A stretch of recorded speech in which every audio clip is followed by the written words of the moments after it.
আমি যদি যাই গো মরে বিদেশের মাটিতে, লাশটায় আমার পৌঁছাই দিও মায়েরি কোলেতে, লাশটায় আমার পৌঁছাই দিও মায়েরি কোলেতে। একটু মহব্বতে বলেন, আমি যদি যাই গো মরে বিদেশের মাটিতে, ওরে লাশটায় আমার পৌঁছাই দিও মায়েরি কোলেতে।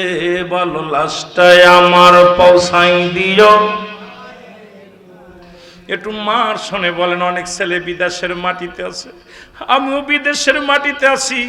যদি শোনেন রুহুল আমিন সিদ্দিকী মাধবপুরে মারা গেছে, দয়া করে লাশটা মাগুরার জমিনে আমার মার বুকে ফিরাইয়া দিবেন।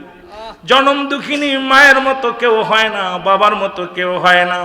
আমার সাথে পড়েন, ওরে আমি যদি যাই গো মারা, আমি যদি যাই গো মারা বিদেশের মাটিতে, লাশটায় আমার পৌঁছাই দিও মায়েরি কোলেতে। বলো, লাশটায় আমার পৌঁছাই দিও। একটু জোরে বলেন, লাশটায় আমার পৌঁছাই দিও।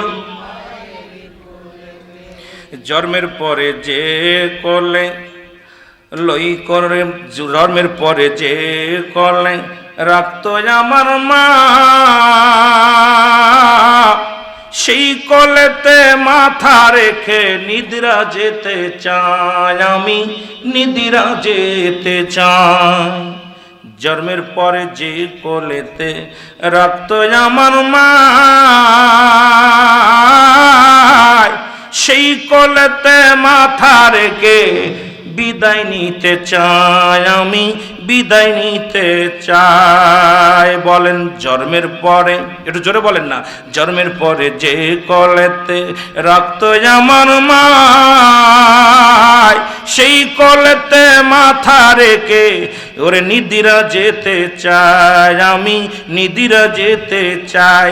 ওরে আমার মায়ের মায়ের কোলে মাথা রেখে, আমার মায়ের কোলে মাথা রেখে বিদায় নিতে চাই।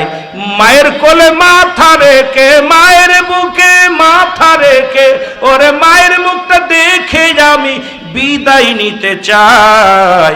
আমি যদি যাই গো মরে, আমি যদি যাই গো মরে বিদেশের মাটিতে, লাশটায় আমার পৌঁছাই দিও মায়েরি কোলেতে। বলো, লাশটায় আমার পৌঁছাই দিও মায়েরি কোলেতে। এই জগতে মায়ের মতো নাই কেউ আপন, সেই মায়ের, ওরে এই জগতে মায়ের মতো নাই কেহ আপন, সেই মায়ের দিও না দুঃখ কখন তোমরা, সেই মায়ের দুঃখ দিও না কখন। ওরে দুঃখিনী মা দোয়া করলে, ওরে দুঃখিনী মা দোয়া করলে জান্নাতবাসী হওয়া যায়। বলো, দুঃখিনী মা দোয়া করলে, দুঃখিনী মা দোয়া করলে জান্নাতবাসী হওয়া যায়। এই মায়েরে দুনিয়ায় দুঃখ দিও নাই, এই দুনিয়ায় অমন মারে দুঃখ দিও নাই। ওরে আমি যদি যাই গো মরে, ও গো আমি যদি যাই গো মরে বিদেশের মাটিতে, লাশটায় আমার পৌঁছাই দিও মায়েরি কোলেতে, লাশটায় আমার পৌঁছাই দিও বিদেশের মাটিতে মরে, আর লাশটায় আমার পৌঁছাই দিও মায়েরি কোলেতে। আল্লাহ, প্রতিটা সন্তান যেন মা বাবার আদর্শের মধ্যে থাকতে পারি। মা যদি ডাক দেয় দ্বিতীয়বার যেন ডাক না দেওয়া লাগে। আল্লাহ আমার সবাইকে তৌফিক দান করুক, মা বাবার খেদমত করার তৌফিক দান করুক। সকল বলুন আমিন।